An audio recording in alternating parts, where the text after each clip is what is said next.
hablaremos, tal como nos hemos prometido, del ave fénix. En pirámides de piedra, en momias, en efigies monumentales, los egipcios han buscado la eternidad. Y entonces parece razonable que sea justamente en ese país donde ha surgido el mito de un pájaro inmortal. Si bien su elaboración mítica ulterior es obra de los griegos y de los romanos, el fénix tenía su morada principal en Heliópolis, en la ciudad del Sol, ahí en el delta. Heródoto, de Halicarnaso, que anduvo por ahí escribiendo macanas, dice: raras veces son las que se lo deja ver. Solo viene a Egipto cada 500 años. Viene cuando muere su padre. Su figura es muy parecida a la de un águila y sus plumas son en parte doradas y en parte color carmesí.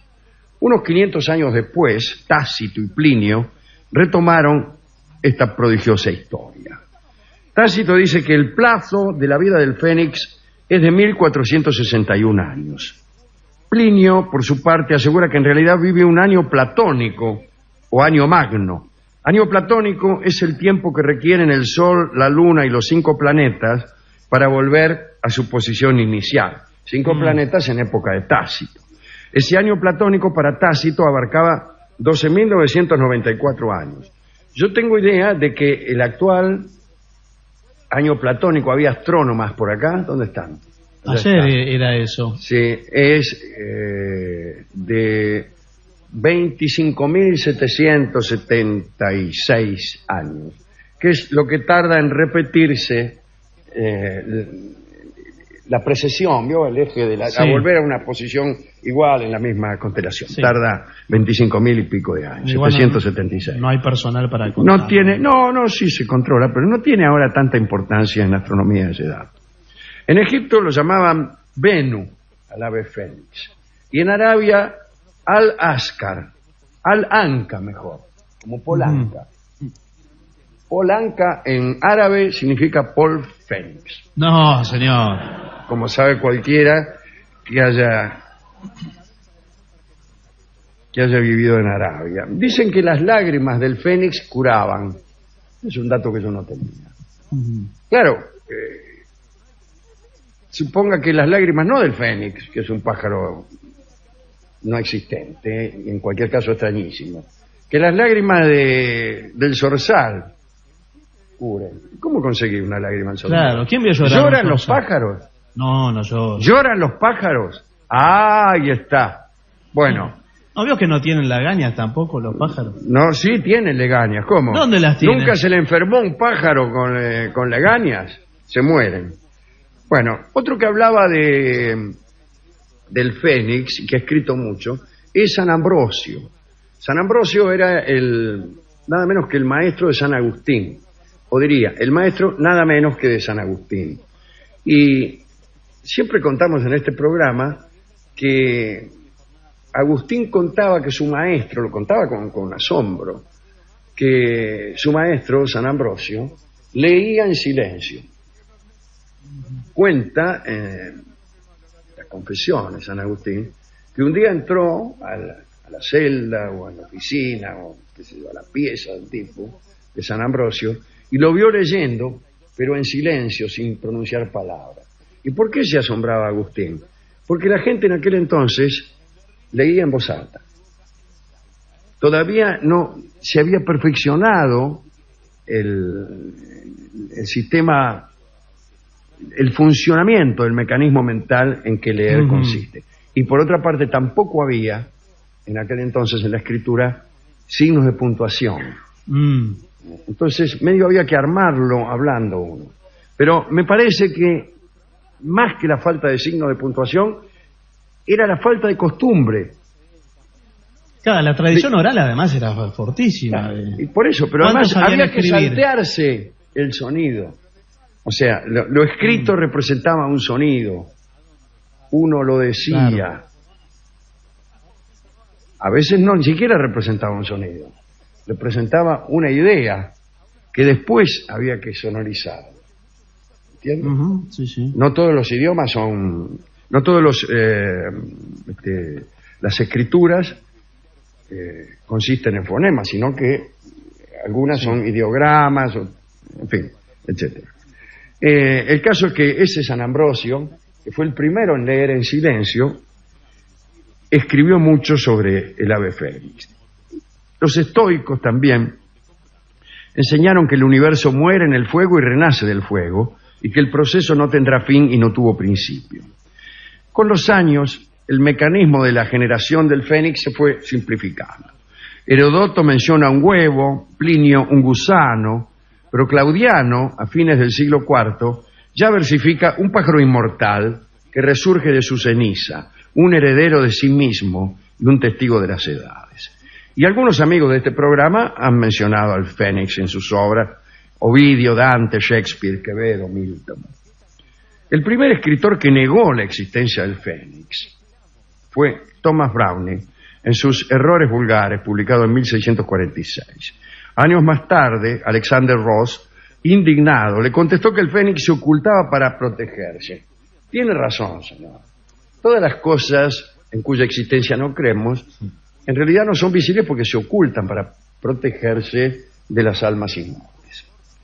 Póngale, por ejemplo, los alienígenas o los visitantes de otro planeta. ¿Por qué no los vemos? Bueno, porque se ocultan, señor.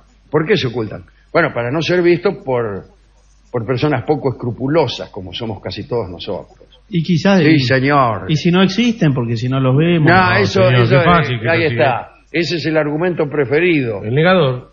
No, digo, o sea, si nadie los vio, no sé qué indicio tiene usted. Claro, como nadie los vio, no existen. No digo, no existen categóricamente, digo, no hay indicios. Sí, para mí no existen categóricamente. Pero bueno, digo porque me di vuelta últimamente, en el último segundo. En el primor, vamos a hablar ahora del fénix chino, que no es el mismo, es un poco distinto. En la China tienen fénix, pero es diferente. Primero, es de colores resplandecientes y se parece al faisán o al pavo real. Bueno, ahí es un cambio notable. En épocas prehistóricas visitaba a los emperadores virtuosos como testimonio del favor celestial. El macho, Sí. que tenía 3 patas, habitaba en el sol. Quiere decir que el fénix chino es bastante menos existente Sí. que el occidental. Si Las el plumas occidental en el no sol, existe, no sé. como dice usted, el chino existe a la -2. En el primer siglo de nuestra era, el ateo chino Wang Chun negó que el fénix constituyera una especie fija.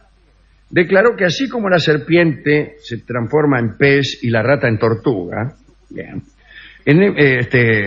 cuando hay épocas de prosperidad general, el ciervo se hace unicornio y el ganso fénix. Así que el Y fénix el rana gil. es un ganso disfrazado de Pero en criollo. épocas de prosperidad, señor.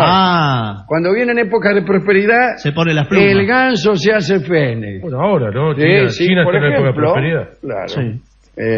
Atribuyó esta mutación, el ateo Wang Chung, a un líquido propicio, es decir, vemos que el ateo Wang Chung se negaba a creer en los dioses, pero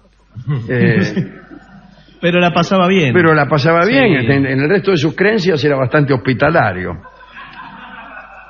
Bueno, atribuyó la mutación del ganso en fénix a un líquido propicio que 2356 años antes de Cristo hizo que en el patio de Yao creciera pasto escarlata. Bueno, como se ve, un verdadero racionalista. Tenemos otros animales míticos o fantásticos o inexistentes con el que completaremos así nomás, porque son de la China, ¿no? Caen simpáticos los chinos. El 100 cabezas es un pez creado por el karma de unas palabras por su repercusión en el tiempo. Parece que el Buda se encontró con unos pescadores que tironeaban de una red. Al fin sacaron un enorme pez con una cabeza de mono, otra de perro, otra de caballo, y así hasta el número de 100. El Buda preguntó, ¿eres Kapila? Soy Kapila, contestaron las 100 cabezas antes de morir.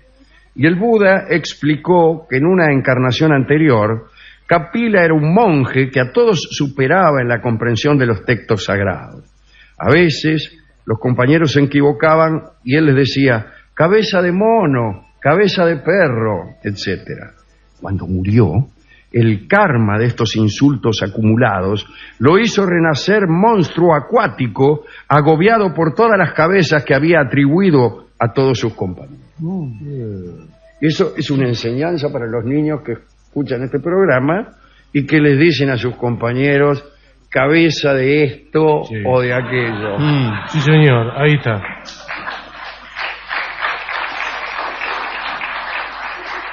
Finalmente, 3 pequeños animales de la mitología china.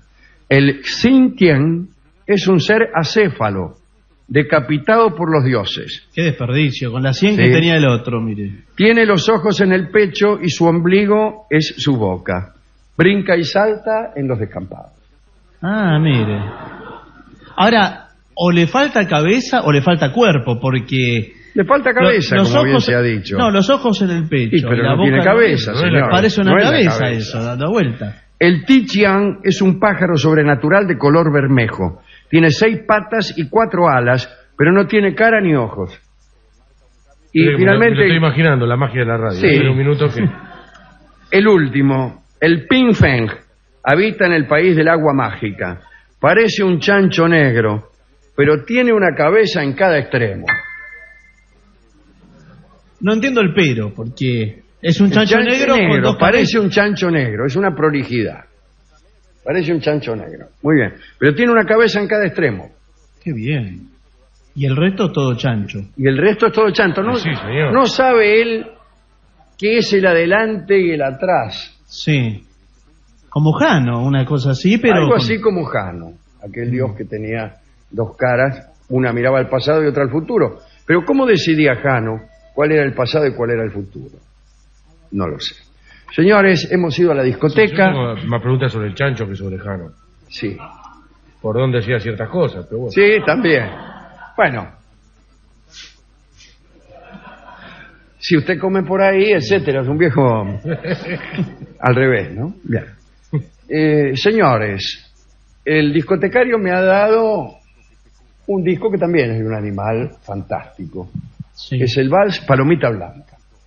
Ah, muy bien. Es Es un animal... un animal mítico a estas alturas. Y Sí. escucharemos este bello valsecito en la versión de don Ignacio Corsini. Adelante.